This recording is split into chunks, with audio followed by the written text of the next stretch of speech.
Hello guys, ഞങ്ങളിന്ന് അമ്പലപ്പുഴയിൽ വന്നേക്കുവാണ് പള്ളിപ്പാന കാണാനായിട്ട്. കുറച്ച് ദിവസമായി വീഡിയോ എടുത്തിട്ട് കുറച്ച് ലേറ്റായിപ്പോയി വോയിസ് ഓവർ കൊടുക്കാൻ. ഇവിടുത്തെ ഭഗവാന്റെ കണ്ണേറും നാഗദോഷവും കാണാനായിട്ടാണ്. ഈ 12 വർഷത്തിലൊരിക്കലാണ് ഇത് നടക്കുന്നത്. ഒരു കോഴിനെ ഭഗവാൻ ഉഴിഞ്ഞിട്ട് കുഴി ഉണ്ടാക്കിയിട്ട് അതിൽ പലക വെച്ച് അടച്ചു വെക്കും. എന്നിട്ട് നമ്മുടെ ഭീഷ്മനെ അവിടെ ഒരു രൂപം ഉണ്ടാക്കി കിടത്തിയിട്ട് മുകളിലൊരു കുടം വയ്ക്കും. അതിൽ നിന്ന് വരുന്ന വെള്ളം ഭീഷ്മൻ്റെ വായിക്കൂടെ വന്നിട്ടാണ് കോഴിക്ക് ഭക്ഷണമായിട്ട് കൊടുക്കുന്നത്. ആ കോഴീനെ കുറച്ച് ദിവസം കഴിഞ്ഞ് എടുത്തു കഴിയുമ്പോൾ ആ കോഴിക്ക് ജീവനുണ്ടെങ്കിൽ ഭഗവാന്റെ എല്ലാ ദോഷവും മാറും. അത് കഴിഞ്ഞ് അവിടെ കുറേ എക്സിബിഷനൊക്കെ ഉണ്ടായിരുന്നു. അതൊക്കെ ഞങ്ങൾ കണ്ട്.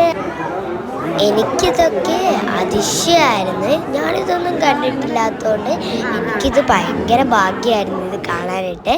പിന്നെ ഞാൻ ഉണ്ണിക്കണ്ണനെ തൊഴാനായിട്ട് പോയി. പിന്നെ പായസം ഉണ്ടായിരുന്നു. അതിന് കുറേ ക്യൂ ആയിരുന്നുകൊണ്ട് നിൽക്കാൻ പറ്റിയില്ല. അപ്പം എല്ലാവർക്കും വീഡിയോ ഇഷ്ടപ്പെട്ടെങ്കിൽ ലൈക്ക്, ഷെയർ, സബ്സ്ക്രൈബ്, ബെല്ലൈക്കൻ അടിച്ചോളാം. ബൈ.